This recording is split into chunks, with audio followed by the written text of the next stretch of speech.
कृत अपकृत मन के भाव सुमन हम सादर अर्पित करते हैं। नमस्कार। अभ्युदय अंतर्राष्ट्रीय संस्था की ओर से हिंदी दिवस पखवाड़ा के अंतर्गत अभ्युदय की दिल्ली शाखा की ओर से हिंदी दिवस पर मनाए जाने वाले इस 15 दिन के पखवाड़े में अभ्युदय संस्था की प्रत्येक शाखा हर दिन अपने अपने कार्यक्रम प्रस्तुत कर रही है और आज यह शुभ दिवस दिल्ली शाखा के लिए भी खास, बहुत खास है क्योंकि यह दिल्ली शाखा का पहला कार्यक्रम है। आप सभी गुणीजनों, विद्वानों का कार्यक्रम में हार्दिक स्वागत, अभिनंदन। कार्यक्रम का आरंभ हमारी पारंपरिक शैली यानी कि मां सरस्वती की वंदना से आरंभ करते हैं, जिससे विद्या, लेखन और वाणी की मां का आशीर्वाद हम सभी को मिले, जिससे हमारी यह संस्था आगे और आगे बढ़ती जाए और इसी तरह पुष्पित और पल्लवित होती रहे। मां सरस्वती के चरणों में पुष्प और दीप प्रज्वलन के साथ मां सरस्वती अपने आप को अनम्यूट कीजिए। प्रियंका जी, आप म्यूट हो गए जी। तो दीदी कहाँ से, मतलब सारा दोबारा से बोलूं क्या? नहीं, बस अभी म्यूट हुए थे आप, चलिए अभी जस्ट ही है। मां सरस्वती के आगे प्रणाम करते हुए मैं सरस्वती वंदना कर रही हूँ। हे हंस वाहिनी ज्ञानदायिनी अमल विमल मति दे, अम्ब विमल मति दे, जग सिर मोर बनाए भारत वे बल विक्रम दे, वह बल विक्रम दे। हे हंस वाहिनी ज्ञानदायिनी अम्ब विमल मति दे, अम्ब विमल मति दे, साहसशील हृदय में भर दे, जीवन त्याग तपोमर कर दे, संयम सत्य स्नेह का वर दे, स्वाभिमान भर दे माँ, स्वाभिमान भर दे, हे माँ हमें वर दे। प्रणाम। बहुत बहुत सुंदर, बहुत सुंदर, बहुत ही सुंदर गाते हैं आप, हमें पता ही नहीं था। बहुत सुंदर। अभ्युदय अंतर्राष्ट्रीय शाखा की तरफ से 15 दिन चलने वाले पखवाड़ा के अंतर्गत दिल्ली शाखा का यह प्रथम कार्यक्रम है और मैं इस कार्यक्रम का आगाज सरस्वती वंदना के बाद अब एक विद्वान व्यक्ति के द्वारा कराने जा रही हूं और उनका नाम है, हमारे बीच उपस्थित है भीम प्रकाश जी। भीम प्रकाश जी का व्यक्तित्व और कृतित्व इतना विशाल है कि जिसके बारे में बात करते हुए मुझे बहुत ही हर्ष हो रहा है।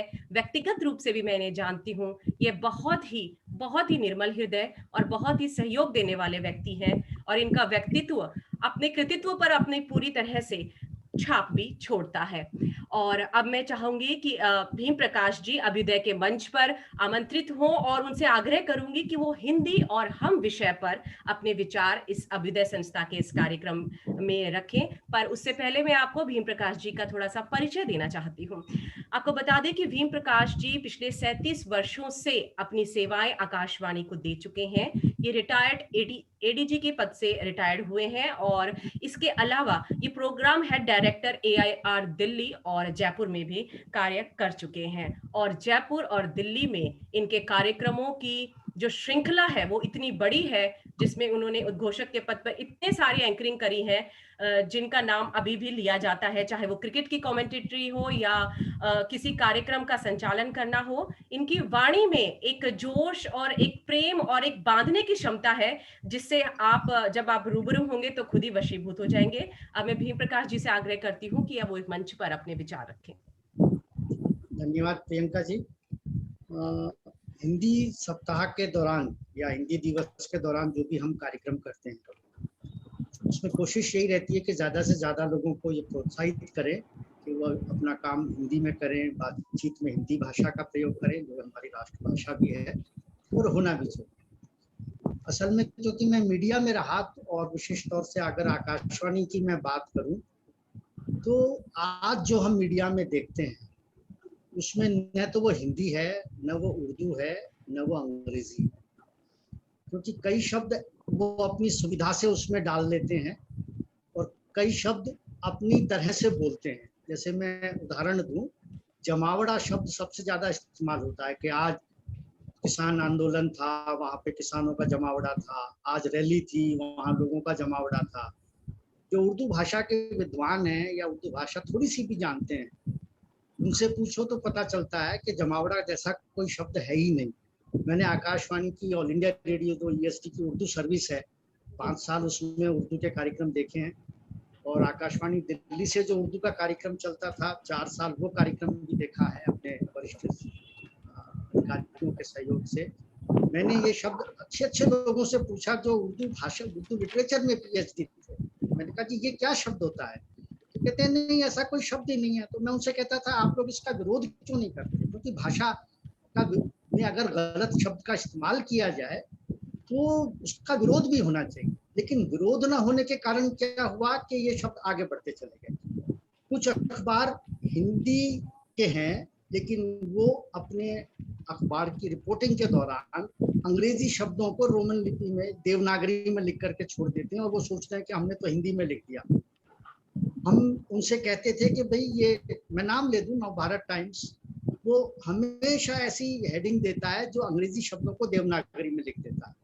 हम उनके पत्रकारों को बोलते थे जब आकाशवाणी में कार्यक्रम करने आते थे कि आप ऐसा क्यों करते? कहते नहीं हमारा काम है लोगों को बता देना कि भाई ये क्या शब्द था। कहता आप लोग अगर बताओ, शुद्ध लिखोगे, अच्छे शब्द लिखोगे तो लोगों को समझ में आती है। आपने लोगों को बिगाड़ दिया, क्योंकि आपने देखा कि लोग अब इसी शब्द को लेकर के चलते हैं। विद्यालय अच्छा बड़ा शब्द है लेकिन आप स्कूल लिखेंगे क्योंकि ज्यादा प्रचलन में है। कई शब्द हैं, अगर बोलने बैठे तो 1000 शब्द निकल आएंगे। यहाँ तक कि उनको ये भी नहीं पता कि खातून शब्द उर्दू का वो एक महिला के लिए इस्तेमाल होता है, एक वचन है, और ख्वातीन बहुवचन है। लेकिन वो क्या बोलेंगे, ख्वातीनों ने ऐसा कहा, जबकि ख्वातीन शब्द अपने आप में बहुवचन शब्द है। स, शो, शो, इनसे उनको कोई मतलब नहीं है। उर्दू के शब्द बोलेंगे लेकिन उनको पता ही नहीं है कि जमील में जमीन में क्या फर्क है, जंग में कहाँ नुक्ता लगता है, कानून में कहाँ नुक्ता लगता है, किला में कहाँ नुक्ता लगता है, कोई मतलब नहीं है। बस बोल दिया छुट्टी और अपने आप को विद्वान कहना शुरू कर देते हैं। तो जब ये लोग आकाशवाणी आते थे तो हम इतनी बार उनसे टेक करवाते थे, लिखते थे कि देखो भाई या तो हिंदी बोल लो, ये शब्द है। न तो उनसे प्रौद्योगिकी बोला जाता था, न तकनीकी बोला जाता था, न टेक्नोलॉजी ढंग से बोला जाता था। तो हम कहते थे भाई कोई एक भाषा तो सीख लो, लेकिन नहीं, वो सीखने को तैयार नहीं होते। और यहीं से हिंदी धीरे धीरे आम लोगों से दूसरा, जो हिंदी के अनुवाद करने वाले राजभाषा विभाग के अनुभाग हैं, वो इतनी कलिष्ठ हिंदी कर देते हैं जो हिंदी प्रचलन में नहीं है, आम लोगों की समझ में नहीं आती। क्योंकि भाषा का मुख्य उद्देश्य है अपनी बात दूसरे को पहुंचाना। सरल शब्द भी है हमारे हिंदी की भाषा का।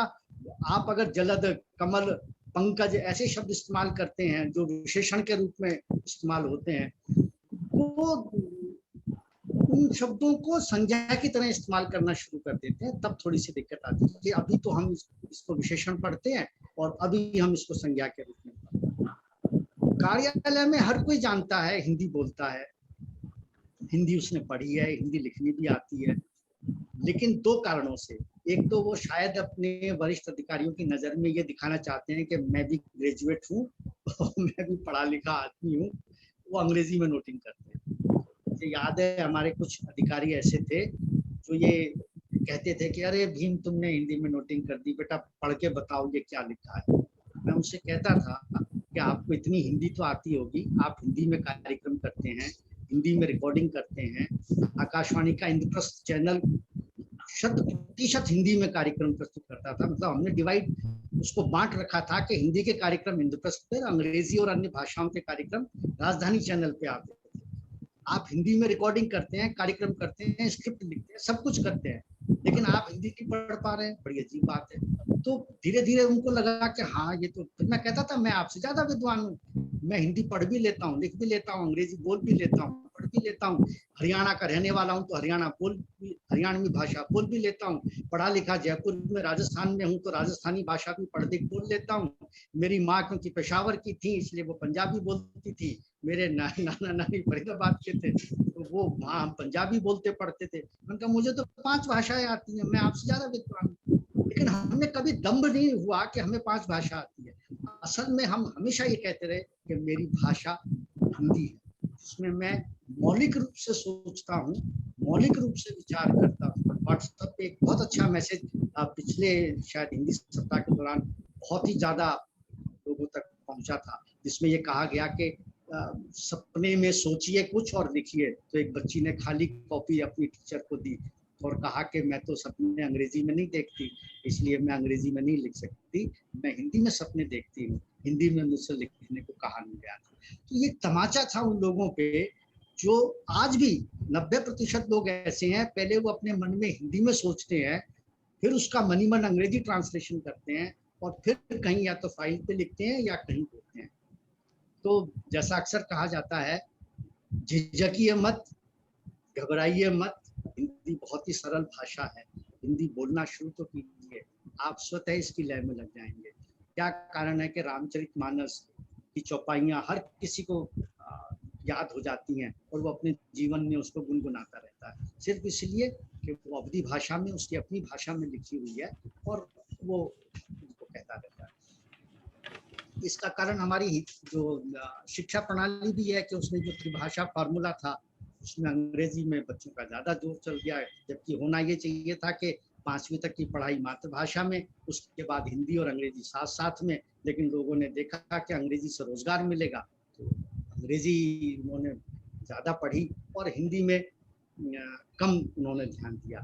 एक मैसेज संदेश इन दिनों बहुत है कि जिनको 69, 79, 59, 99 समझ में आता है उनको हिंदी दिवस की बधाई, बाकी को हैप्पी हिंदी डे। तो ये बहुत बड़ा तमाचा है कि आज हम बच्चों को अगर बोलते हैं कि भाई 63 रुपए देने हैं इसको, तो वो पूछते 63 होता क्या है, 63 तो समझ में आ जाता है। तो थोड़ी सी बात है, हम झिझके नहीं, कम से कम अपने घर में हिंदी बोलें, अपने बच्चों के साथ हिंदी बोलें, अपने मित्रों के साथ बैठ के हिंदी बोलें, तो हिंदी के प्रचार प्रसार को कोई नहीं रोक सकता। और अब तो वास्तव में राजभाषा हिंदी है, क्योंकि हमारे राष्ट्रपति, प्रधानमंत्री, संसद के ज्यादातर सदस्य, संसद की ज्यादातर कार्यवाही, संसद के ज्यादातर नोट, ये सब हिंदी में निकलते हैं। तो हम ये मान सकते हैं कि हाँ,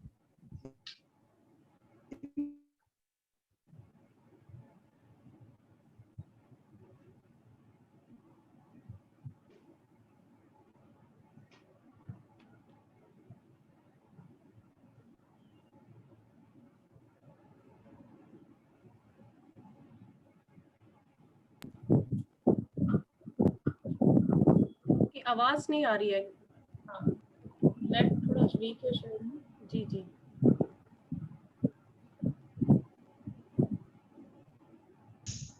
भीम प्रकाश जी आपको आवाज आ रही है हमारी? नहीं आ रही है। नहीं अच्छा, ना? आपकी आ रही है? प्रकाश जी का शायद नेट थोड़ा गड़बड़ाया होगा, जी, ऐसा कुछ हुआ होगा। तो ठीक है, आप तब तक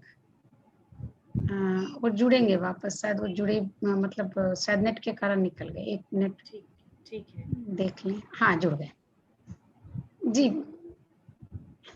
जी भीम प्रकाश भाई बोलिए, आपकी आवाज नहीं आ रही है। प्रियंका जी को मैंने हैंड ओवर कर दिया। अच्छा, हमें लगा कि आवाज नहीं आई आपकी। नेट का डिस्कनेक्ट। हाँ, नेट की समस्या थी थोड़ी। भीम प्रकाश जी, आपका बहुत बहुत धन्यवाद कि आपने हिंदी को लेकर अपने विचार इतनी अच्छी तरह से हमारे सामने रखे और आपने अपने विचारों के मूल में ये कहने की कोशिश करी है कि हम सिर्फ केवल हिंदी की बात न करें बल्कि हिंदी में बात करें। और आपकी इसी बात को भी मैं एक कोटेशन के द्वारा सार्थक करती हूँ यहाँ पर कि आधुनिक हिंदी साहित्य के जो पितामह कहे जाते हैं भारतेंदु हरिश्चंद्र जी, उनका भी मानना था कि जो मातृभाषा की उन्नति ही सब भाषाओं की उन्नति का मूल आधार है। और उन्होंने कहा भी, निज भाषा उन्नति अहे सब उन्नति को मूल, बिन निज भाषा ज्ञान के मिटत न हिय को सूल। लेकिन विडंबना ये है कि आज के समय में अगर हम कलिष्ठ हिंदी बोलते हैं तो वो ज्यादातर लोगों को समझ नहीं आती। और हिंदी की यही खूबी है कि हिंदी एक सहेली है जो हर रंग, रूप और विचारों को अपने साथ लेकर चलती है। इसीलिए अपनी वाणी में मैं भी कुछ ऐसे शब्दों का प्रयोग कर रही हूँ जिससे ये साबित हो जाता है कि हिंदी केवल हिंदी को लेकर ही आगे बढ़ने में अपना गर्व महसूस नहीं करती, बल्कि अन्य भाषाओं का भी पूरा मान और सम्मान करती है। और यही हिंदी का मूल आधार है कि उसकी की जड़ें इतनी मजबूत है कि सभी भाषाओं को साथ लेकर चलने के बावजूद वो अपना जो मूल आधार है उसको कहीं नहीं खोती है, हमेशा उसको पाती है। आपको बता दें, अभ्युदय अंतर्राष्ट्रीय संस्था की तरफ से आज आयोजित होने वाले दिल्ली शाखा के इस कार्यक्रम में मैं प्रियंका कटारिया और मेरे साथ साथ एक और संचालक है जो इस प्रोग्राम को संचालित कर रहे हैं और उनका नाम है छत्र छाजेड़ जी। वो भी हमारे साथ हैं और अब संचालन करेंगे। पहले उनके बारे में मैं आपको कुछ बता दूं कि हिंदी और राजस्थानी में वे पद्य और गद्य दोनों विधा में वो लेखन रखते हैं, विशेष रुचि रखते हैं वो व्यंग लेखन में। और अब तक 7 इनकी पुस्तकें प्रकाशित है, 2 अनुवाद हिंदी से राजस्थानी में प्रकाशित है और श्री गंगानगर के सृजन साहित्य संस्थान का सृजन साहित्य सम्मान और सरदार शहर गौरव साहित्य सम्मान भी इनको मिल चुका है। इसके अतिरिक्त अन्य पत्र पत्रिकाओं और समाचार पत्रों में यह नियमित प्रकाशन करते रहे हैं और राजस्थानी लोकगीतों के लिए प्रसिद्ध कंपनी वीणा कैसेट के 2 एल्बमों में भी 7 गीत इनके संगीतबद्ध हो चुके हैं। और अब मैं चाहूंगी कि छत्र जी संचालन को आगे बढ़ाएं। स्पीकर ऑन करें छत्र जी, आपका स्पीकर ऑफ है।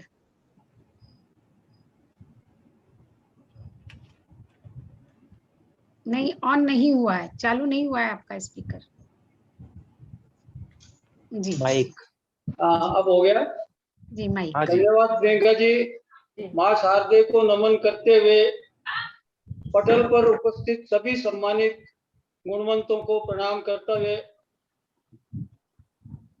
हमारी परंपरा को एक महत्वपूर्ण कार्य करना होता है कि आए हुए अतिथियों का सम्मान। आज बड़ा ही हर्ष और गौरव का दिन है कि हम हिंदी दिवस मना रहे हैं। इस शाखा की संचालिका है श्रीमती सुषमा जी। सुषमा जी एक प्रतिभावान लेखिका है। दिल्ली और एनसीआर के कलमकारों को जोड़ने में उनका एक अभूतपूर्व योगदान रहा है। धीर गंभीर कवयित्री है सुषमा जी और मैं चाहूंगा कि वे पटल पर आए और आज इस पटल से जुड़े हुए सभी सम्मानित गुणवंतों और श्रोताओं और कलमकारों का पारंपरिक तरीके से परंपरा का निर्वहन करते हुए स्वागत करें। श्रीमती सुषमा जी। बहुत बहुत धन्यवाद छत्र छाजेड़ जी। आप सभी गुणजनों को मेरा सादर नमस्कार। संस्था की संस्थापिका और अध्यक्ष डॉक्टर इंदु झुनझुनवाला जी, उपाध्यक्ष श्री भीम प्रकाश शर्मा जी तथा जितने भी हमारे अभ्युदय परिवार के सदस्य हमारे साथ जुड़े हैं, जितने श्रोतागण जूम पे और फेसबुक पर हमारे साथ जुड़े हैं, आप सभी का हम हार्दिक अभिनंदन और स्वागत करते हैं और आप सभी के प्रति आभार व्यक्त करते हैं कि आप सब अपनी व्यस्त दिनचर्या से वक्त निकाल कर हमारे साथ जुड़े। हमारी संस्था की अध्यक्ष डॉक्टर इंदु जी और सह अध्यक्ष डॉक्टर अमरनाथ अमर जी के नए नए विचार, नई नई सोच, जिस तरह से वे हमें दिशा दिखाते हैं उसको देखकर मैं अचंभित रह जाती हूँ। उनकी साहित्य के प्रति निष्ठा के भाव को मैं नमन करती हूँ। हिंदी पखवाड़े के अंतर्गत ये आयोजन चल रहा है जिसमें आज दिल्ली शाखा की विशेष प्रस्तुति लेकर हम सब आपके बीच में हैं। आज के कार्यक्रम की संयोजिका हमारी प्रियंका कटारिया जी और छत्र छाजेड़ जी ने कार्यक्रम के आयोजन के लिए जिस तरह से मेहनत की है, मैं उनके प्रयासों का अभिनंदन करती हूँ और हमारे आज के जितने भी प्रतिभागी हैं मैं उनका भी स्वागत करती हूँ और आशा करती हूँ कि आज हमारी दिल्ली शाखा की इस प्रस्तुति में आपको आनंद आएगा। और मैं अधिक समय न लेते हुए यह मंच पुनः आज के कार्यक्रम की संयोजिका और संचालिका प्रियंका जी को सौंपती हूँ। नमस्कार। बहुत बहुत धन्यवाद सुषमा जी। बहुत सुंदर सुषमा जी। बहुत बहुत धन्यवाद और आभार आपका। कितने कम शब्दों में आपने सभी गुणीजनों और विद्वानों का स्वागत अभिनंदन किया और हमारे इस कार्यक्रम की जानकारी भी दी, उसके लिए आपका बहुत बहुत धन्यवाद। और आपके लिए तो कहा भी जा सकता है कि सुलभ नहीं होते सदा ऐसे भावी अध्यक्ष, आयोजन सार्थक हुआ, सार्थक होता लक्ष्य। तो अपने लक्ष्य को सार्थकता की ओर बढ़ाते हुए अब मैं प्रतिभागियों से आग्रह करूंगी कि वे अपने विचार इस पटल पर रखें। और सर्वप्रथम मैं सुनीता बंसल जी से आग्रह करूंगी कि वे पटल पर अपने विचार रखें। और हिंदी और हम विषय पर आयोजित इस कार्यक्रम में उनकी तरफ से जिस विषय पर बातचीत की जा रही है वो अपनी कोई कविता प्रस्तुत करना चाहती हैं और इस कविता के माध्यम से वो हिंदी के बारे में बताएंगे कि हिंदी का जो मूल है और हिंदी हमारी जो प्राणों में बसती है और हमारे जीवन की जो एक कह सकते हैं ना आगे आने वाली पीढ़ी और जीवन का जो एक लय है वो हिंदी है, उसके बारे में सुनीता बंसल जी। नमस्कार आप सभी को। अच्छा, मेरा आपने बताया था शायद तीसरा चौथा नंबर आएगा, तो आई वाज नॉट एक्सपेक्टिंग कि अब चलिए कोई बात नहीं। अभ्युदय अंतरराष्ट्रीय, हाँ जी जी नहीं कुछ नहीं, आप बोलिए। हाँ जी चलिए कोई बात नहीं। सभी को बहुत बहुत नमस्कार। अभ्युदय अंतरराष्ट्रीय शाखा से जुड़कर मुझे बहुत ही हर्ष का अनुभव हो रहा है और डॉक्टर इंदु झुंझुनवाला जी के और ज्योति जी तिवारी का मैं बहुत बहुत आभार व्यक्त करती हूँ कि उन्होंने मुझे शाखा से जोड़ा। बहुत अच्छे और नवीन कार्यक्रम इसमें मेरे को मिलते रहते हैं और मैं 3-4 बार मैंने अपने कार्यक्रम पेश भी किए हैं इस पटल पर। और दिल्ली शाखा की अध्यक्षा सुषमा जी सिंह जी तथा संयोजक प्रियंका कटारिया जी और छत्र छाजड़ जी का भी बहुत बहुत स्वागत अभिनंदन करती हूँ और आभार व्यक्त करती हूँ कि हिंदी दिवस पर मुझे अपने विचार कुछ प्रस्तुत करने के लिए आपने आमंत्रित किया। मेरा सौभाग्य है। पटल पर सभी गुणीजनों को, कलाकारों को बहुत बहुत नमस्कार और धन्यवाद। प्रस्तुत करती हूँ अपनी कविता है मेरा हिंदी। आपने सब्जेक्ट रखा हिंदी और हम, तो हिंदी हमारा गौरव, मैंने इसका नाम दिया हिंदी हमारा गौरव। चलिए। हिंदी हमारी मातृभाषा है, हिंदी हमारी मातृभाषा है, संस्कृत उसकी जननी है, देवनागरी लिपि से निकली हिंदी, उर्दू उसकी भगनी है, उर्दू उसकी भगनी है। सीधी सादी सरल सुहानी लिखने में वो लगती है, हिंदी हमारी प्यारी भाषा, बिंदी माथे पर सजती है, बिंदी माथे पर सजती है, गीत और संगीत में सजती, भजन कीर्तन में खबती है, वेद पुराण लिखे संस्कृत में मानस को सरल बनाती है, मानस को सरल बनाती है। तुलसीदास जी की रामचरित घर घर में गाई जाती है, हिंदी हमारी मातृभाषा है, संस्कृत उसकी जननी है। अब आगे सुनिएगा। गीता का हिंदी रूपांतरण, हिंदी का रूपांतरण किया जब गीता का हिंदी रूपांतरण व्यक्ति का ज्ञान बढ़ाता है, महाभारत और श्रीमद् भागवत की गाथाएं हिंदी में गाई है, पैदा होते ही पृथ्वी पर मुंह से माँ का शब्द निकलता है, रोना हिंदी में, हंसना हिंदी में, हिंदी बोल चाल की भाषा है, हिंदी बोल चाल की भाषा है। और आगे है सुमित्रा नंदन पंत निराला, सभी कवियों ने, सुमित्रा नंदन पंत निराला, महादेवी वर्मा और प्रसाद, सभी ने हिंदी में काव्य ग्रंथ और उपन्यास रच डाले हैं। रानी पद्मावती लक्ष्मीबाई, रानी पद्मावती लक्ष्मीबाई की हिंदी में अमर कथाएं हैं। वीर रस के कवियों ने भी उनकी वीर गाथाएं गाई है। स्वतंत्रता की खातिर जिन्होंने अपनी जान गंवाई थी, उनकी वीर रस की गाथाएं वीर कवियों ने गाई हैं हमारे। और आगे, गंगा यमुना और सरस्वती, गंगा यमुना और सरस्वती हिंदी की जाई है।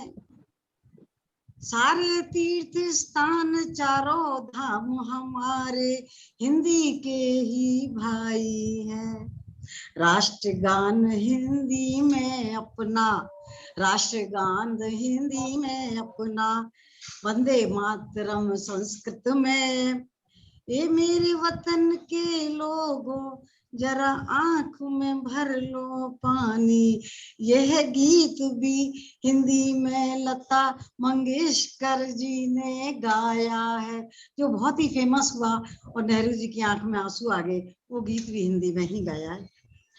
हिंदी में हम, हिंदी में ही करते हम ओम नाम का जाप, हिंदी में ही होता है योग शास्त्र का अभ्यास, हिंदी में ही जपते हैं हम राम कृष्ण का नाम, हिंदी में ही मिलता शिव पार्वती और विष्णु लक्ष्मी का वरदान, मिलता विष्णु लक्ष्मी का वरदान।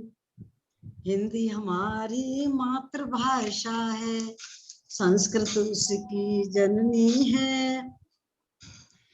और आगे है, हिंदी हमारी प्राण वायु है, हिंदी हमारी प्राण वायु है, हिंदी है आन बान और शान, इसीलिए हो जाएंगे हम सब हिंदी पर कुर्बान, हो जाएंगे सब हिंदी पर कुर्बान। पूरे भारत वर्ष में बताया क्या करना चाहिए, पूरे भारत वर्ष में होनी चाहिए हिंदी भाषा अनिवार्य, बाकी क्षेत्रीय भाषा भी अपने अपने क्षेत्र में हो मान्य, अपने अपने क्षेत्र में हो मान्य।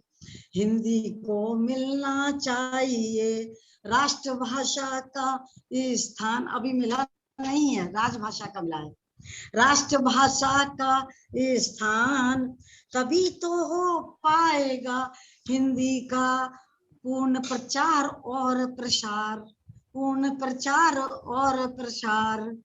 भारत को विश्व गुरु बनाने में, भारत को विश्व गुरु बनाने में होगा हिंदी का पूर्ण योगदान, क्योंकि योग भक्ति और मुक्ति का मिलता है हिंदी में ही ज्ञान, मिलता है हिंदी में ही ज्ञान। हिंदी मान सम्मान है, हिंदी मान सम्मान है, हिंदी ज्ञान विज्ञान, हिंदी से ही योग है और हिंदी है मोक्ष का मार्ग, हिंदी ही मोक्ष का मार्ग। तो मेरा सबसे ये अनुरोध है, मेरा सबसे ये अनुरोध है, करो हिंदी का सम्मान, तभी तो हो पाएगा देश का उद्धार, तभी तो हो पाएगा देश का उद्धार, देश का उद्धार। धन्यवाद। बहुत सुंदर सुनीता जी, बहुत बढ़िया, धन्यवाद, बहुत बढ़िया, धन्यवाद सुनीता जी, बहुत सुंदर सुनीता जी, बहुत सुंदर सुनीता जी, धन्यवाद, थैंक यू सो मच। और आप जब आगे कुछ परिचर्चा के लिए मुझे आमंत्रित करेंगी तो मैं वो भी करूंगी। जी जी जी, धन्यवाद सुनीता जी, हिंदी के बारे में बहुत अच्छा विश्लेषण किया आपने। और आज हिंदी का दिवस है। मन में उमंग है, पवन लिए तरंग है, भांति भांति के रंग देखो हिंदी के। पद्य भी है, गद्य भी है, कविता है तो व्यंग भी है, गजल, गीत, छंद, जाने कितने रंग है हिंदी के। और ऐसे ही अनेक रंगों को बिखेरते भागलपुर की धरती के पुत्र सपूत पारस कुंज जी को मैं इनवाइट करूंगा कि उनको आमंत्रित करूं। उससे पहले मैं उनके बारे में कुछ बताना चाहूंगा पटल को। वे पत्रकार भी हैं, कवि भी हैं, लघु कथाकार भी हैं और फीचर लेखक भी हैं। अनेक गुणों से परिपूर्ण छायाकार भी हैं। आप गोपाल सिंह नेपाली आंदोलन के प्रणेता अध्यक्ष हैं। गंगा मुक्ति आंदोलन एवं 1980 के दशक में लघु कथा आंदोलन में योगदान रहा है। अनेकों पत्र पत्रिकाओं में हेलो आप छपते रहे हैं और आज हिंदी के विषय में माननीय पारस कुंज जी अपने विचार रखेंगे। मैं पटल पर आमंत्रित कर रहा हूं माननीय पारस कुंज जी को। नमस्कार, स्वागत। अंतर्राष्ट्रीय संस्था अभ्युदय द्वारा जागरण अभियान अंतर्गत हिंदी पखवाड़ा पर आयोजित इस कार्यक्रम में आए सभी प्रतिभागियों का हार्दिक अभिनंदन सहित अभ्युदय के अध्यक्षा डॉक्टर सुषमा सिंह, संस्थापिका अध्यक्ष डॉक्टर इंदु झुंझुनवाला तथा संयोजिका प्रियंका कटारिया और सादेड़ जी, हृदय से आप सबों का हार्दिक धन्यवाद, आभार। सच मानो तुलसी नहीं होते, सच मानो तुलसी नहीं होते तो हिंदी कहीं पड़ी होती, सच मानो तुलसी नहीं होते तो हिंदी कहीं पड़ी होती, उसके माथे पर रामायण की बिंदी नहीं जड़ी होती। हिंदी के संदर्भ में मैं जो कहना चाहूँगा वह लगभग सर्वमान्य बातें हैं कि हिंदी सबसे सहज सरल भाषा है। जो हम बोलते हैं हूबहू वही लिखते हैं और वही पढ़ते भी हैं। अन्य भाषाओं में यह सुविधा नहीं है। हमारी आज वैश्विक भाषा बन चुकी है हिंदी। आबादी के दृष्टिकोण से हिंदी विश्व की सबसे अधिक बोली जाने वाली द्वितीय भाषा है। दुनिया की सबसे बड़ी मंडी होने की वजह से संसार के सभी उत्पादक अपने लोगों को हिंदी पढ़ना, लिखना और बोलना सिखा रही है। विश्व भर में हिंदी को फैलाने का सबसे बड़ा श्रेय हिंदी सिनेमा को जाता है। परंतु काफी दुख की बात है, उसी हिंदी फिल्मों में कास्टिंग देवनागरी लिपि में न होकर रोमन लिपि में लिखे होते हैं। और तो और हिंदी फिल्मों के कलाकारों को दी जाने वाली पांडुलिपियां जो इजिप्ट को मिलता है, इसको डायलॉग या अपना एक अभिनय करते हैं, वह भी देवनागरी में न होकर रोमन लिपि में होती है। आज हिंदी पखवाड़ा पर अभ्युदय द्वारा आयोजित इस अंतर्राष्ट्रीय आयोजन के माध्यम से देश के प्रखर राष्ट्र पुरुष आदरणीय प्रधानमंत्री माननीय श्री नरेंद्र मोदी जी से अनुरोध करता हूं कि इस ओर गंभीरता पूर्वक ध्यान देने सहित हिंदी को राष्ट्रभाषा के रूप में अधिकृत और औपचारिक घोषणा अविलंब करें। नेपाली की पंक्तियों के साथ दो वर्तमान के सत्य सरल सुंदर भविष्य के सपने दो, दो वर्तमान के सत्य सरल सुंदर भविष्य के सपने दो, हिंदी है भारत की बोली तो अपने आप पनपने दो, हिंदी है भारत की बोली तो अपने आप पनपने दो। एक रचना गोपाल सिंह नेपाली की मैं प्रस्तुत कर रहा हूं। एक देश एक राष्ट्रभाषा, एक देश एक राष्ट्रभाषा, एकता स्वतंत्र देश की ज्वलंत आशा, कोटि कोटि व्यक्ति यहाँ, संग यहाँ, शक्ति यहाँ, जाति धर्म भेद न कर, एक राष्ट्र भक्ति यहाँ, एक ही सुधा समग्र, एक ही पिपासा, एक देश एक राष्ट्रभाषा, तन असंख्य,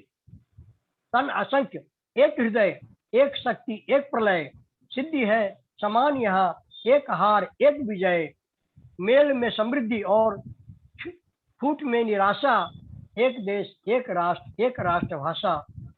राष्ट्र के मनुष्य जुड़े, जा रही बाहर मुड़े, देश हो स्वतंत्र सुखी, व्योम में निशान उड़े, वर्तमान की लगन भविष्य की दिलासा, एक देश एक राष्ट्र भाषा। लाख अंधकार घिरे, दामनी प्रचंड गिरे, एकता अखंड रहे तो सदैव भाव्य फिरे, टिक न सके श्रम समीप दैन्य का कुहासा, एक देश एक राष्ट्र भाषा। धर्म का प्रदीप जले, प्रीति का प्रताप चले, धर्म वह पवित्र नहीं जो मनुष्य घेर न ले, जो घृणा प्रचार करे, धर्म वह तमाशा, एक देश एक राष्ट्र भाषा। राम राज्य युद्ध लड़ो, जीत हुई और बढ़ो, विघ्न से हरा न करो, सिंधु बढ़ो शैल बढ़ो, जब तलक न मिटे दर्द, हर मनुष्य प्यासा, एक देश एक राष्ट्र भाषा। नेपाल जी की अभी सभी लोग जानते ही हैं कि गोपाल सिंह नेपाली की तमाम रचनाएं लंबी होती हैं। मैंने उसके कुछ अंश को आपके सामने प्रस्तुत किया और आज के इस कार्यक्रम में मुझे भागलपुर बिहार से आमंत्रित कर सम्मानित देने के लिए, सहभागिता के लिए आप तमाम लोगों का मैं हृदय से आभारी व्यक्त करता हूं। धन्यवाद। भविष्य में आपका साथ मुझे मिलेगा, इसी आशा के साथ। धन्यवाद पाल जी। एक देश एक राष्ट्र और एक राष्ट्र भाषा, बहुत ही गहरी बात आपने कही है और ये पूरे देश के वासियों के मन की इच्छा है। चलिए आगे एक प्रतिभागी को आमंत्रित करने के लिए मैं माइक सौंपता हूँ प्रियंका को।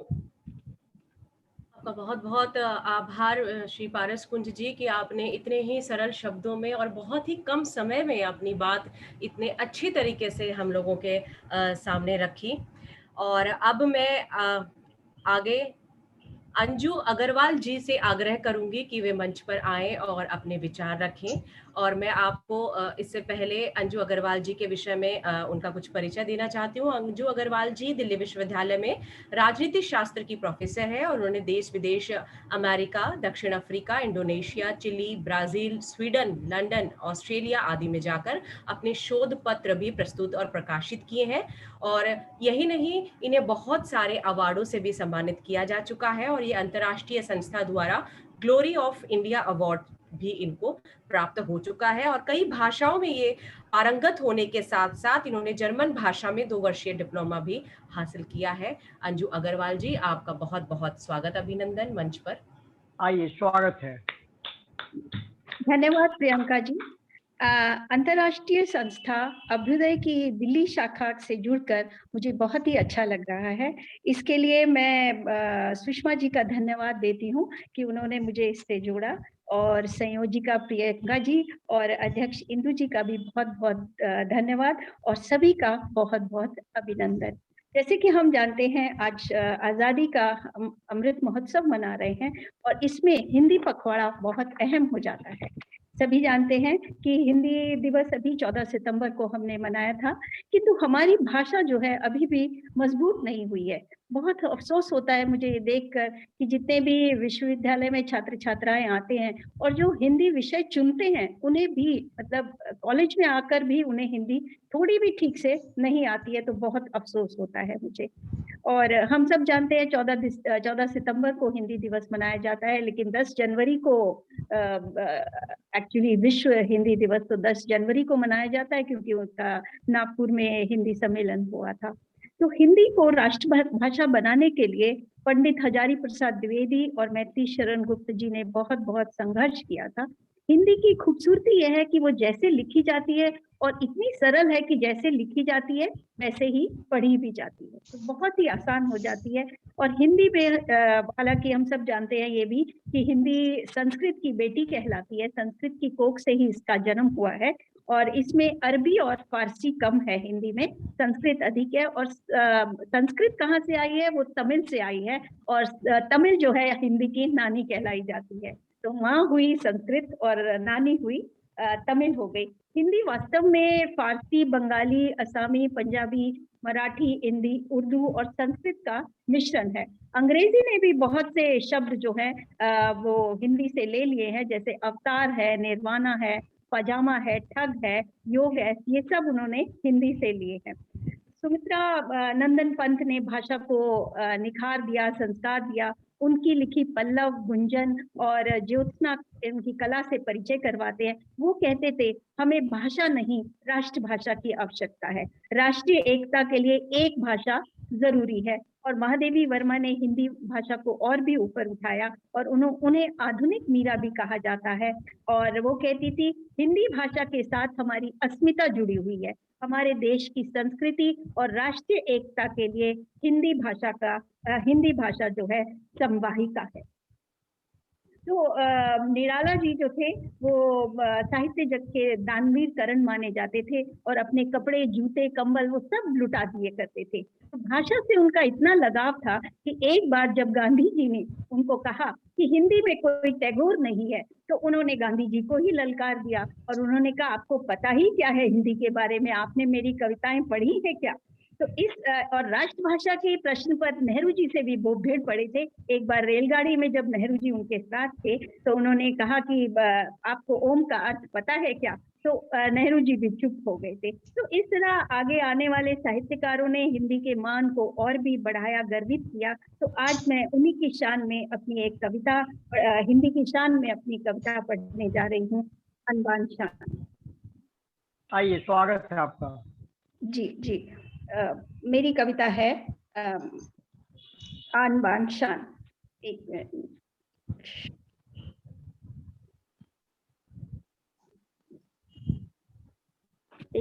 मिनट, एक मिनट।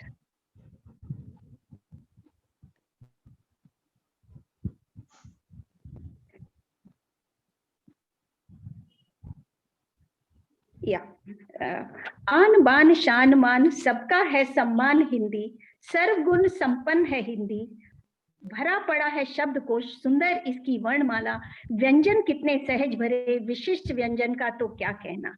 पंत ने रस है इसमें घोला, पंत ने रस है इसमें घोला, जयशंकर ने रचा अनोखा, माँ देवी ने दुख समेटा। पंत ने रस है इसमें घोला, जयशंकर ने रचा अनोखा, माँ देवी ने दुख समेटा। प्रेमचंद ने पथ दिखलाया, मीरा ने कान्हा को पाया, निराला ने भी क्या खूब सजाया, आन बान शान मान सबका है सम्मान हिंदी। सच है हिंद के माथे की बिंदी है हमारी हिंदी, सच है हिंद के माथे की बिंदी है हमारी हिंदी, अविरल बहती धारा है हिंदी, हर सांस में चलती है हिंदी। आत्मा में हिंदी, परमात्मा में हिंदी, अभिव्यक्ति में हिंदी, संस्कृति में हिंदी, सूर कबीर तुलसी की भक्ति में हिंदी, व्यास और रसखान भी हिंदी, एक सच्ची पहचान है हिंदी, आन बान शान है हिंदी।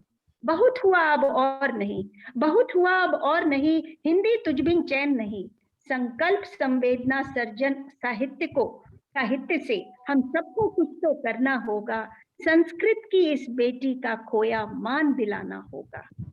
जब जन जन घर घर होगी हिंदी, फिर काहे का दिवस हो हिंदी, काहे होगा पखवाड़ा, यत्र तत्र सर्वत्र होगी हिंदी, विश्व पटल पर होगी हिंदी, विश्व पटल पर होगी।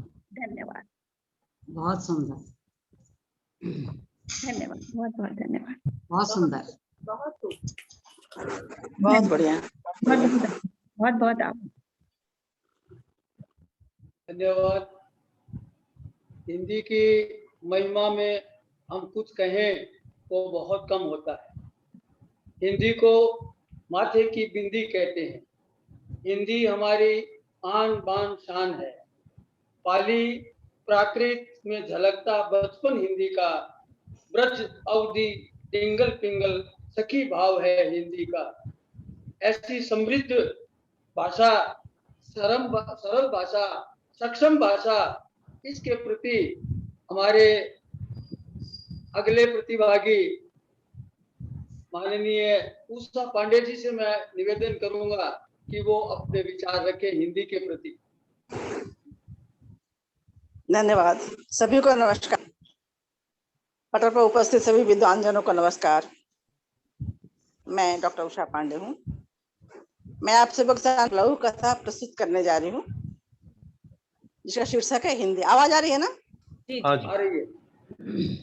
मेरी लघु कथा का शीर्षक है हिंदी। गायत्री जी को बचपन से ही कहानियां और कविताएं लिखने का शौक था। वो हमेशा ही प्रसिद्ध कवियों और साहित्यकारों की रचनाओं को पढ़ती। धीरे धीरे वो बहुत उत्कृष्ट कविताएं और कहानियां लिखने लगी। उन्हें कई सम्मान भी मिले। वे हमेशा ही हिंदी के प्रचार प्रसार में लगी रहती, मगर घर का वातावरण बिल्कुल ही उल्टा। 2 बेटे थे, दोनों अभियंता। वे घर में केवल अंग्रेजी में बातें करते हैं। गायत्री जी से भी वे अंग्रेजी में बातें करते हैं, भले ही वे जवाब हिंदी में देती थी। दोनों बेटों ने अपने मन से शादी की। बहुएं भी आई तो फराटेदार अंग्रेजी बोलने वाली। छोटी बहू हमेशा उन्हें टोकती, मम्मी जी आप इंग्लिश में क्यों नहीं बोलती? ऐसा नहीं था गायत्री जी अंग्रेजी नहीं बोल सकते थे, लेकिन उन्हें अपनी भाषा बोलने में उन्हें गर्व अनुभव होता था। छोटी बहू का जन्मदिन था, घर में पार्टी थी। उसकी कई सहेलियां पार्टी में आने वाली थी। छोटी बहू ने सख्त हिदायत दी, मम्मी जी आप मेरी सहेलियों से इंग्लिश में बात करेंगी वरना मेरी बेइज्जती होगी। नियत पर समय पर छोटी बहू की सहेलियां आई। सबने गायत्री जी को नमस्कार किया। अभी गायत्री जी कुछ बोलती है उसके पहले वे कहने लगे, आंटी आप तो इतनी अच्छी कविताएं लिखती हैं, कहानियां लिखती हैं, हम सब आपसे हिंदी सीखना चाहते हैं, और हाँ आज हम आपसे केवल हिंदी में बातें करेंगे। गायत्री जी ने छोटी बहू की ओर देखा। पहले तो आश्चर्य की थी, फिर वो मुस्कुराने लगी। गायत्री जी ने लड़कियों से कहा, हाँ जरूर जरूर। पार्टी समाप्त होने के बाद उन्हें छोटी बहू से कहा, देखो बेटा कोई भी भाषा सीखना बोलना बुरा नहीं है, मगर अगर सामने वाला हिंदी जानता हो तो फिर हिंदी भाषा बोलने में ऐतराज क्यों? हमारी हिंदी समृद्ध है, सरल है। बहू ने हाँ में से दी। धन्यवाद। बहुत अच्छा। उषा पांडे जी आपका बहुत बहुत आभार। आपने लघु कथा के माध्यम से हमें हिंदी के बारे में इतनी ही प्यारी बात जो है वो बताई है। और अब अगले जो प्रतिभागी हैं उनको मंच पर आमंत्रित करने से पहले मैं कुछ कहना चाहती हूँ, और वो बात ये है कि सहज भाव से जो भारत के हर जन जन भाती है वही राजभाषा है अपनी जो हिंदी कहलाती है। हो कोई भी भाषा भाषी सब में घुल मिल जाती है, भाषाओं की क्यारी में यह पायल से खिल जाती है। और ये पंक्तियां बोलने का मेरा तात्पर्य केवल इतना था कि अगले आने वाले जो प्रतिभागी हैं आप देखिए उनका परिचय मैं आपको बताती हूँ। उनका नाम है डॉक्टर R.K. गुप्त जी, और BHMS में वो गोल्ड मेडलिस्ट है, और RBHM में वो उन्होंने जयपुर से किया है, और वरिष्ठ होम्योपैथिक चिकित्सक। अब आप देखिए इतने लेखकों, साहित्यकारों और कवियों के बीच में हमारे बीच में एक होम्योपैथी से जुड़े हुए हमारे चिकित्सक हमारे साथ बैठे हैं और हिंदी के बारे में वह हमें बताएंगे। 1984 से वो प्रैक्टिस कर रहे हैं और 1994 से उन्होंने आध्यात्मिक सत्संग से भी उनका जुड़ाव रहा है। यही नहीं, उनको गद्य पद्य और आध्यात्मिक रुचि भी है लिखने में, और मेडिकल में भी वो लिखते ही रहे हैं, मेडिकल के लिए भी वो लेखनी करते रही हैं। हास्य, व्यंग और आध्यात्मिक जो विधा है उनमें वे निरंतर लिखते रहे हैं। और मैं बहुत ही हर्ष और उल्लास के साथ अपने इस पटल पर अभ्युदय के उनको प्रतिभागियों को बुलाती हूँ। आपका नाम है डॉक्टर R.K. गुप्त जी, आप आइए और अपने विचार रखें। नमस्कार जी। अभ्युदय मंच के सभी लोगों को मेरा नमस्कार है, और मैं धन्यवाद करता हूं कि इस मंच से जोड़ा। एक मुक्तक लिखा था मैंने हिंदी भाषा के ऊपर, तो मैं आपके सामने शेयर करता हूं, साझा करता हूं। भाषा के सौंदर्य का है अनुपम उदाहरण हिंदी, भाषा के सौंदर्य का है अनुपम उदाहरण हिंदी, और भाषाओं को भी सहर्ष करे धारण हिंदी। भाव संप्रेषण में तनिक भी न देर करे, साहित्य जगत के भी माथे का अलंकरण हिंदी। धन्यवाद।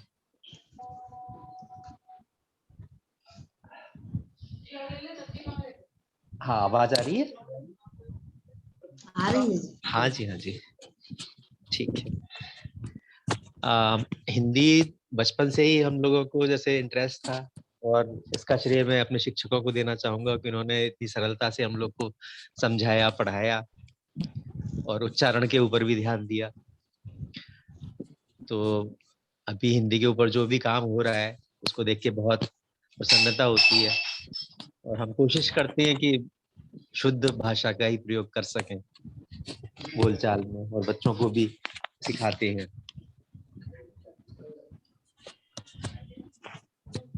आप लोगों के विचार सुने तो बहुत अच्छा लगा। जैसे भीम भाई ने बताया था कि जैसे ये अक्सर देखा है छोटे बच्चों को हिंदी की जो गिनती है वो इतना नहीं आती, क्योंकि आजकल कॉन्वेंट एजुकेशन होती है तो हिंदी से परिचय उनका बहुत कम रह पाता है। शुरू से ही बोलचाल की भाषा अंग्रेजी रहती है, तो आगे चल के भी उनको दिक्कत आती है। तो मेरा यही सुझाव है कि बचपन से ही 2-3 भाषाएं अगर बच्चे को सिखाई जाए, उसका विकास भी अच्छा होता है और वो उनकी उसमें निष्णात भी हो जाती है उसमें। धन्यवाद। धन्यवाद डॉक्टर साहब, आपने होम्योपैथी स्टाइल में मीठी गोली दी है। जैसे आप दूसरे हैं, मुझे महाभारत काल याद आ रहा है। उस वक्त में राजा जरूर धृतराष्ट्र थे, मगर चलती दुर्योधन की थी। वैसे ही आज हिंदी हमारी मातृभाषा है, मगर चलती अंग्रेजी की है। ऐसे ही अलग अलग विचार लोगों के हैं, और कोई कुछ कहता है, कोई कुछ कहता है। फिर भी मैं इस पटल पर ममता जी को बुलाना चाहूंगा कि वो हिंदी के बारे में अपने क्या विचार रखती है।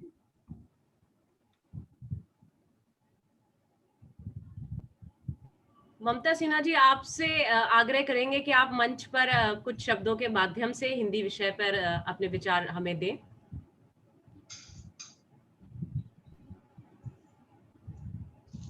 ममता जी, आप अपना माइक ऑन कर लीजिए, आपका माइक म्यूट है। ममता जी का माइक म्यूट है जी।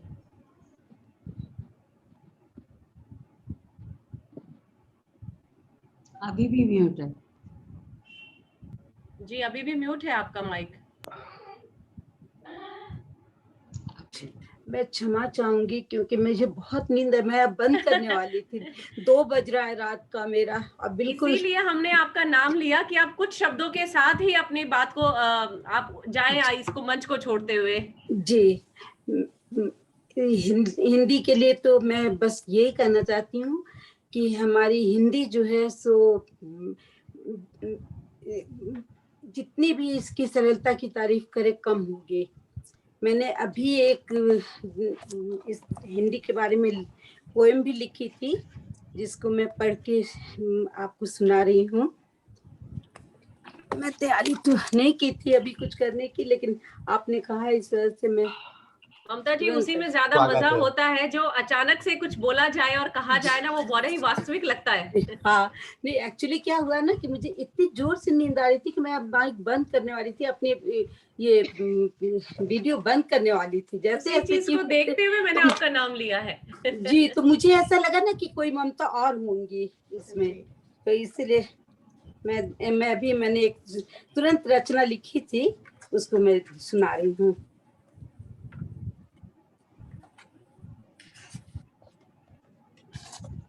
मैंने कल परसों ये लिखी थी, एक कविता लिखी थी। जी ममता जी। जी, हिंदी के बारे में। चंद्र तरह सूरज तरह तरह जगत व्यवहार, राष्ट्रभाषा हिंदी रहेगी, सुन लो सकल संसार। शहर शहर और गांव गांव में सहज मिठास हिंदी निर्झर धारा, प्रवाहित हुए चहुओर विज्ञान की, इतिहास भी है इनकी गौरव गाथा। सबका है सम्मान स्वाभिमान का नाता, किसी दिन की मोहताज नहीं मेरी हिंदी भाषा। निज भाषा का गौरव हो, काव्य पाठ नाटक गजल से भरा पड़ा प्यारा हिंदी भाषा। मीरा तुलसी सूरदास के अनमोल रचनाओं भजनों से सम्मानित है मेरी हिंदी भाषा। कवियों नाटककार और साहित्यकार के हृदय में समाया हमारा हिंदी भाषा। मातृभाषा ही मातृ है मेरी, मेरी प्यारी हिंदी भाषा। इसको मैंने लिखा था अभी कुछ 2 दिन पहले, तो मैं हिंदी के बहुत सुंदर। तो मैं बहुत ही खूबसूरत ममता जी। मैं हिंदी में तुलसीदास जी के संत महाकवि तुलसीदास जी के से बहुत प्रभावित हूँ मैं, क्योंकि उनके द्वारा रचित रामायण, रामचरितमानस, उनकी कितनी सारी चौपाइयाँ जो हमारे हर दिन हमारे घर घर में काम आती है, और हम लोग बोलते हैं, बच्चे भी बोलते हैं।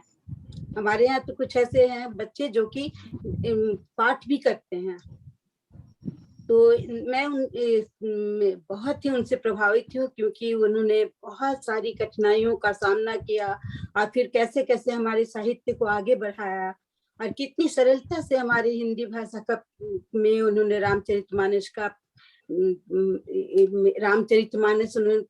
की रचना की उन्होंने, और रामायण की रचना की। और इस तरह मैं बहुत ही ज्यादा प्रभावित हूँ उनसे। और ऐसे तो सारे कवि और साहित्यकार हमारे बहुत सारे, जैसे सुभद्रा कुमारी चौहान, प्रेमचंद, हर तरह के लोग आए गए साहित्यकार, लेकिन उनकी रचना जो है वो अभी तक हर घर घर में पाया जाता है। ये बात है कि रामायण की पाठ होती है हर घर में, चौपाइयाँ पढ़ी जाती हैं हर घर में, और सभी घरों में कुछ न कुछ दीवार पर लिखे हुए रहते हैं, कुछ के दरवाजे पे लिखे हुए रहते हैं उनकी चौपाइयाँ। तो मैं उनसे बहुत प्रभावित हुई।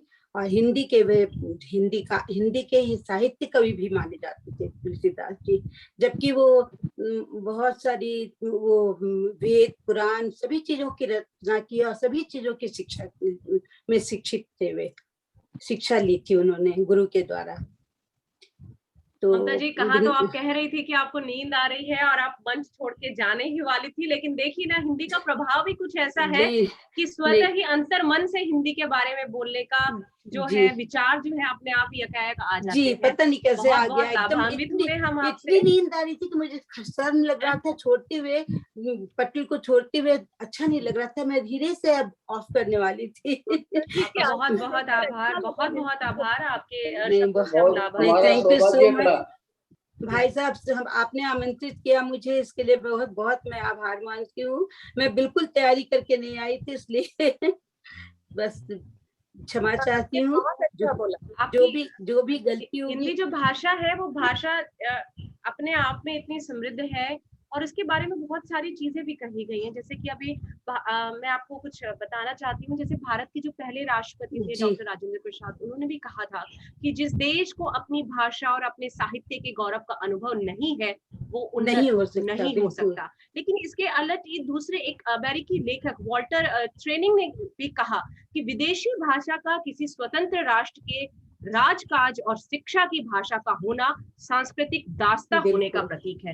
अब आप देखिए, ये दो अलग अलग विचार हैं, जिससे कि हम ये देख सकते हैं कि आज के वर्तमान संदर्भ में हमारी हिंदी की दशा और दिशा किस तरफ है। ये दोनों ही विचार हमारी हिंदी को प्रस्तुत कर रहे हैं आज के संदर्भ में। और अब मैं छत्र जी से आग्रह करूंगी कि वे अभी इस कार्यक्रम को आगे बढ़ाते हुए मंच पर। और मैं सबसे विदा लेना चाहती हूँ, सबको गुड नाइट बोलना चाहती हूँ। हमारे 2 बज रहा है रात। ममता जी, आपका बहुत बहुत धन्यवाद। सबसे क्षमा प्रार्थी हूँ, पूरा नहीं सुन पाई। ठीक है ममता जी, आपका बहुत बहुत आभार, धन्यवाद। हिंदी के बारे में नाना रकम के विचार हमने सुने। इनके कुछ सैद्धांतिक पहलू भी हैं, कुछ व्यवहारिक पहलू भी हैं।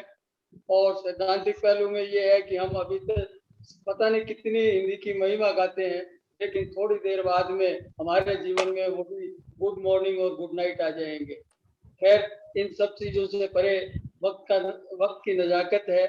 मैं हमारी संस्थापिका माननीय झुनझुनवाला जी से आग्रह करूंगा कि वो इस संस्था के सभी सदस्यों को अपने विचारों से अवगत कराएं।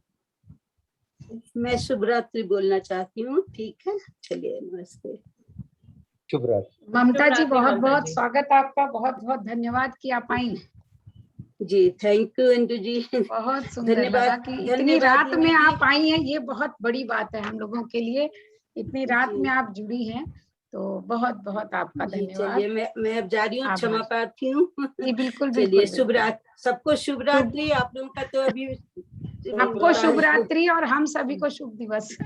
शुभ दिवस। हिंदी की बहुत बहुत शुभकामनाएं, बहुत बहुत बधाई आप लोगों को। बहुत ही अच्छा प्रोग्राम हो रहा है। मन नहीं कर रहा लेकिन अब शरीर जवाब दे रहा है। नहीं कोई बात नहीं, आप देख लीजिएगा, फेसबुक पर भी है जी और जी, लिंक भी ठीक है, रहेगा ही, मिलेगा, कोई ठीक है, दिक्कत ठीक नहीं। है। बहुत बहुत धन्यवाद सबको। तो सबकी रचनाएं हो चुकी हैं और आज ये मंच सजा है अभ्युदय अंतर्राष्ट्रीय मंच पर। सबसे पहले तो मैं इस दिल्ली शाखा के सभी सदस्यों का हार्दिक स्वागत और अभिनंदन करते हुए सबका धन्यवाद भी देती हूँ। और सबसे ज्यादा धन्यवाद सुषमा जी, प्रियंका कटारिका जी और छत्र छात्र जी, जिन्होंने इतनी सुंदर ढंग से और मतलब बहुत, मैं कहूंगी कि आज सबकी जो प्रस्तुतियां थी बहुत श्रेष्ठ प्रस्तुति थी। अगर शुरुआत से कहूं तो प्रियंका कटारिका जी ने जिस तरह से कार्यक्रम की शुरुआत की दीप प्रज्वलन के द्वारा और अपने बहुत बहुत सुंदर पंक्तियों से उन्होंने सभी अतिथियों का स्वागत किया है, और उतने ही सुंदर ढंग से मंच संचालन हमारे छाछर जी ने किया है। बहुत जिसको कहूं कि गौरवपूर्ण ढंग से आप लोगों ने इसका संचालन किया। और उसके बाद सुषमा जी का स्वागत, और मुझे धन्यवाद ज्ञापन करना है या अपनी रचना सुनानी है, मुझे पता नहीं है कि आप लोग क्या। दीदी आप अपनी रचना भी सुनाइए और उसके बाद आप धन्यवाद ज्ञापन भी करिए। चलिए तो ठीक है, रचना मेरी ना सुने बेहतर है। हिंदी के विषय में हम थोड़ी सी बात जरूर करेंगे, लेकिन सबसे पहले मैंने जो आप लोगों से सुना इतना सुंदर, जैसे सुनीता जी ने तो पूरी हिंदी की बात और हर किसी ने आज हिंदी की बात कही है, अपने मन की बात हम कविताओं में ढाल देते हैं, बहुत सारी बातें जो हम किसी से कह नहीं पाते हैं। तो आज हिंदी भाषा जो हमारी इतनी अपनी भाषा है, उसकी स्थिति भी कुछ ऐसी ही बन गई है कि हम उनको कविताओं में डाल करके कहीं ना कहीं अपने आप को संतुष्ट कर लेते हैं। जैसे भागलपुर से हमारे साथ जुड़े हैं पारस कुंज जी, उन्होंने भी वही कोशिश की और साथ में उन्होंने गोपाल सिंह नेपाली की कविताओं की पंक्तियों का सहारा लेना पड़ा। और नेपाली जी ने कितनी सुंदर बात कही कि हिंदी है भारत की बोली तो अपने आप पनपने दो। ये अगर कोई चीज अपने आप पनपती है तो उसकी बात ही कुछ और होती है, और ये हमारी बोली है तो निश्चित ही अपने आप पनप भी रही है और पनपेगी भी। ये अफसोस अवश्य है कि ये भारत से बाहर ज्यादा जाके पनप रही है, और भारत में होता है ना कि जो जहाँ की होती है उसकी हम कद्र नहीं कर पाते हैं, तो वो अफसोस का विषय अवश्य बन गया है। किंतु एक शुद्ध करना चाहूंगी, जो कि अंजू जी ने कहा कि तमिल से संस्कृत निकली है, तो ये बात सही नहीं है। संस्कृत और तमिल दो अलग अलग भाषाएं हैं, और द्राविड़ भाषा से भारत की जो 4 भाषाएं निकली हैं दक्षिण भारत की, वो द्रविड़ भाषा से निकली है जो स्वयं भी संस्कृत निष्ठ है। और धन्यवाद बहुत बहुत जी। और हिंदी और संस्कृत जो है भारत की प्राचीनतम भाषा, भारत की नहीं विश्व की प्राचीनतम भाषा है। संस्कृत और द्रविड़ दोनों ही भारत की प्राचीन भाषाएं हैं, और भारत की जितनी भी भाषाएं हैं उन्हीं भाषाओं से उन्हीं दोनों से निकली हुई हैं। और इस कारण आप कह सकते हैं कि संस्कृत और तमिल बहनें हैं, कह सकते हैं नानी और माँ का संबंध, क्योंकि ये मैंने आज पहली बार जाना। मुझे ऐसा लगता है, हो सकता है आप सही हो, मैंने पढ़ा था कहीं पे, मैंने कल ही कहीं पढ़ा था कि नहीं, आपने गूगल पर कहीं पढ़ा होगा, तो गूगल पर बहुत सारी जो खबरें होती हैं वो बहुत, जहां तक मैं सोचती हूँ, जहां तक मैंने जाना है, हो सकता है आपकी भी खबर सही हो, लेकिन मैं अपनी खबर की बात करती हूँ। जी, और संस्कृत से भारत की सारी भाषाएं करीब करीब, दक्षिण भारत की भाषाओं को छोड़ दें, 4 दक्षिण भारत की जो भाषाएं हैं, कन्नड़, तमिल, तेलुगु और मलयाली, इन 4 भाषाओं को अगर आप छोड़ दें तो बाकी जितनी भाषाएं हैं सारी भाषाएं संस्कृत से निकली हैं। और उसमें भी संस्कृत के शब्द हैं, उन 4 में भी नहीं, उनमें मैंने कहा ना कि जो द्रविड़ भाषा थी वो संस्कृत निष्ठ भाषा थी, तो उनमें संस्कृत के शब्द हैं निश्चित ही। और जो हमारी जो भाषा है, एक बड़े भूभाग में, भारत एक बहुत बड़ा भूभाग है, सभी जानते हैं, तो एक बड़ा भूभाग और एक बड़ा जन मानस जो है हिंदी को अपना चुका है। संस्कृत जो है झरने की तरह बहती बहती हमारे इस खेत खलियानों में घूमती घूमती न जाने कैसे वो परिवर्तित होती होती प्रकृत और मागधी से बनते बनते वो हिंदी आ गई। और अब हम जिसको कहते हैं खड़ी बोली हिंदी, जो आपके दिल्ली की भाषा जिसको कहते हैं, उसमें परिवर्तित हो गई। लेकिन ये अपनी बहुत सारी नन्ही नन्ही धाराओं के साथ आगे जो बढ़ी है, वो धाराएं भी आज बहुत विशाल हो चुकी हैं। चाहे आप बिहार की भाषा ले लो, या उत्तर प्रदेश की, या राजस्थान की, या पंजाब की, या गुजरात की, या उड़ीसा, कहीं की भी भाषाएं आप ले लो, तो वो सारी भाषाएं कहीं ना कहीं अपने आप में बहुत समृद्ध होती गई हैं, और उसका साहित्य भी उतना ही समृद्ध होता जा रहा है। तो ये हमारे लिए एक बहुत बहुत गर्व की बात है कि किस तरह से हम संस्कृत से इतनी सारी अलग अलग धाराओं में बहते बहते आज जिस भाषा की हम बात करते हैं, कहीं ना कहीं विराट स्वरूप में वो हिंदी का नाम उसको दे देते हैं। वो हमारी हिंदी बन जाती है हिंदुस्तान की भाषा। और जहां तक भीम प्रकाश जी ने जो बातें कही कि आज कहीं ना कहीं अंग्रेजी का गुलामियत, मैं तो कहूंगी अंग्रेजी का नहीं कहूंगी, हम इतने साल गुलाम रहे हैं कि कहीं ना कहीं हम अपने आप को भूल गए हैं, अपनी महत्ता को भूल गए हैं, अपनी खूबसूरती को भूल गए हैं। और यही कारण है कि कोई अंग्रेजी में बात करता है तो हम उसे पढ़ा लिखा मानते हैं, और कोई हिंदी में बात करता है तो उसे गंवार मान लेते हैं कि अरे इसे तो अंग्रेजी नहीं आती। मतलब अंग्रेजी आना पढ़े लिखे की निशानी हो गई, जबकि अंग्रेजी बहुत सुंदर भाषा है, उसका साहित्य भी बहुत सुंदर है।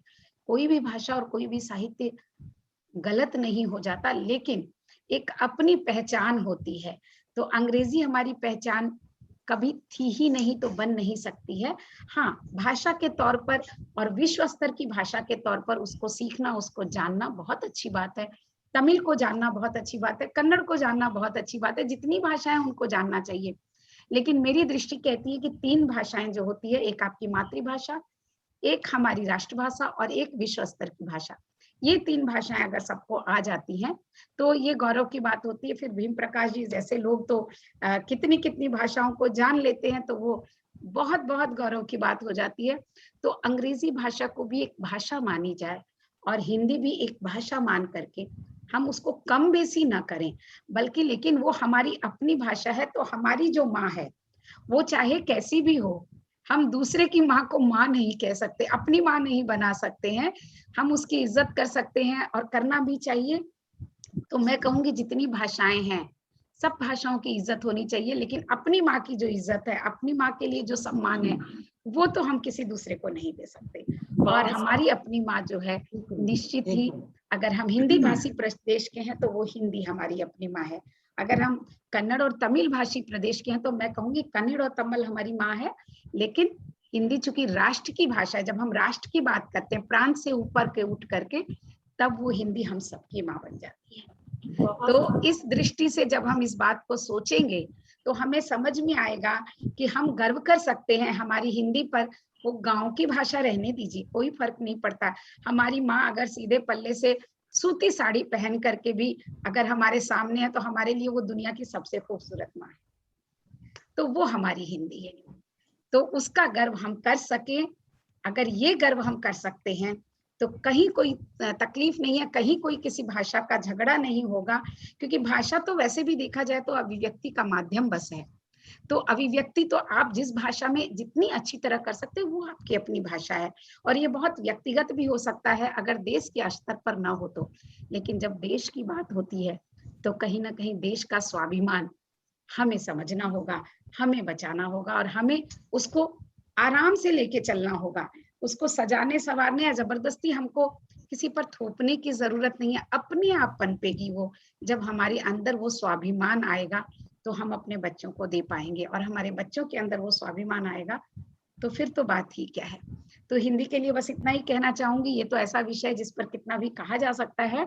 और आप लोगों ने कविता कही थी तो मैंने एक छोटी सी कविता, एक गीत है मेरा जिसको मैं आज हिंदी के संदर्भ में देखकर आपके सामने रखना चाहती हूँ कि हिंदी क्या बोलती है अपने लिए, कि वो क्या है। तो यहाँ पर मैं उसको जो है एक मानवीकरण करते हुए उसकी बात आपके सामने रखूंगी कि गुनगुनाती धूप सी मैं बादलों की छांव भी, गुनगुनाती धूप सी मैं बादलों की छांव भी, खिलते गुलों की रूप सी मैं, पतझड़ी बरसात भी, गुनगुनाती धूप सी मैं, बादलों की छांव भी। तपन सूरज की है मुझ में, चंद्रमा की छुअन भी है। तपन सूरज की है मुझ में, चंद्रमा की छुअन भी है।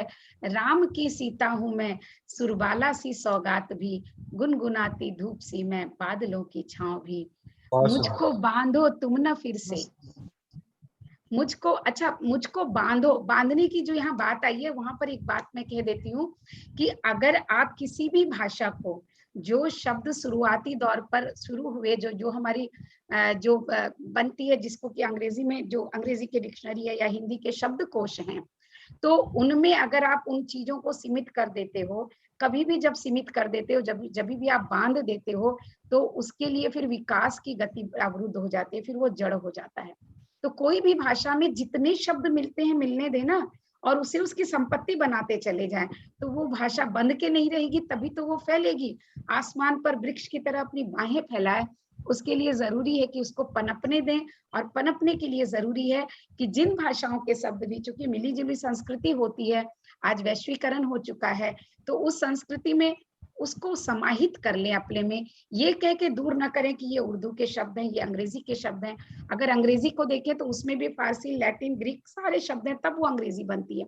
कौन सी भाषा ऐसी है जिसमें कि दूसरी भाषाओं के शब्द समाहित नहीं है, कोई मुझसे बताए। तो अगर हिंदी में भी हम समाहित करते हैं तो सर्व की क्या बात है, वो तो बहुत अच्छी बात है, हम उसका परिवार बढ़ा रहे हैं। तो मुझको बांधो तुम न फिर से, चंचला चपला भी हूँ, गांव की गोरी हूं मैं, विश्व की बुलंद आवाज भी, गुनगुनाती धूप सी मैं, बादलों की छांव भी। हर किसी सांचे में ढलती मैं, निराली चेतना हूँ। आप देखिए ये बोली कैसी है कि भारत, बिहार के आप अगर पास पास के 4 गांवों में जाओगे ना, तो उसमें अंतर दिखेगा, है ना। तो हर किसी सांचे में ढलती मैं, निराली चेतना हूँ, रुकती झुक जाती कहीं भी वो अमर जज्बात भी, गुनगुनाती धूप सी मैं, बादलों की छांव भी। और ये तो अनुपम कृति है। भाषा जो है ना, कोई भी भाषा हो, वो एक्चुअल में ईश्वर की अनुपम कृति है। तो सृष्टि की अनुपम हो रचना, हर कवि की कल्पना हूँ, नर को नारायण बनाती वो अनोखा साज भी, गुनगुनाती धूप सी मैं, बादलों की छांव भी, खिलते गुलों की रूप सी मैं, पतझड़ी बरसात भी। बस इन्हीं पंक्तियों के साथ मैं आप सभी का स्वागत, अभिनंदन। बहुत सुंदर, बहुत ही सुंदर। तो आप सभी का बहुत बहुत धन्यवाद देती हूँ इतना सुंदर मंच सजाने के लिए। और अगर ये पहला मंच है तो मैं बहुत खुश हूँ कि इतना श्रेष्ठ मंच सजा है, तो हर बार और कुछ न कुछ इसमें बेहतर ही होता चला जाएगा।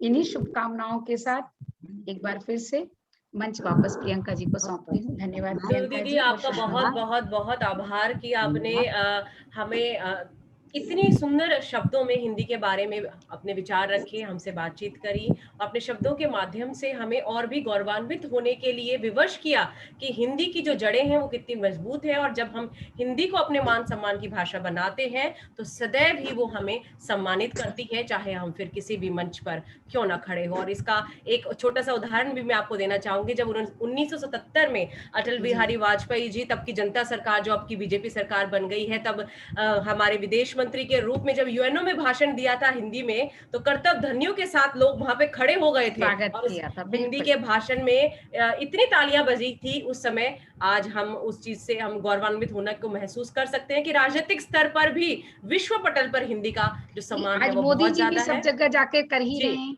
और उसी राजनीतिक परंपरा को बातें सभी को पता है, तो हमें हमारे प्रधानमंत्री अपनी भाषा, अपने देश, अपने संस्कृति पर किस लिए हमें वो सोचना है, दूसरे को हावी नहीं होने देना है। और इसीलिए कुछ लाइनें मैं अभी कुछ पंक्तियां भी आपके साथ साझा करना चाहूंगी कि हिंदी से ही मान मिला है, हिंदी ही पहचान बनी, एक सूत्र में बांधा इसने हिंदी ही अभिमान बनी, गर्व करे हर भारतवासी, हिंदी का सम्मान करे, करे प्रसारित इसको इतना, जग इसका गुणगान करे।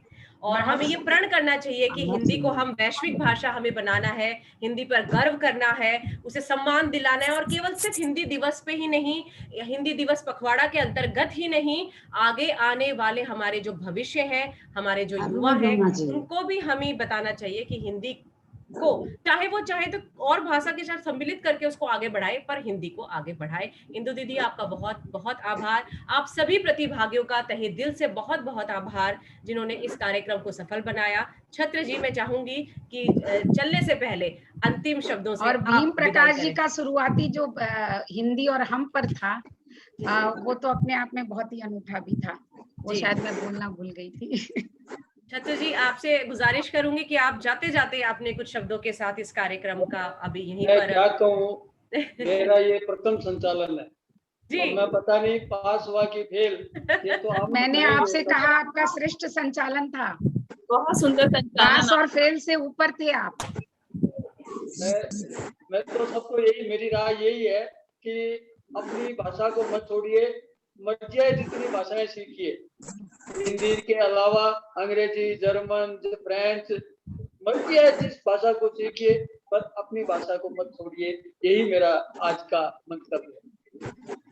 बहुत बहुत धन्यवाद, बहुत बहुत आभार आप सबका। आप सभी का बहुत बहुत धन्यवाद, आभार इस कार्यक्रम को इतनी सफलतापूर्वक पूरा बनाने के लिए। धन्यवाद। बंद कर दूं? जी जी, रिकॉर्डिंग बंद कर दें। बहुत सुंदर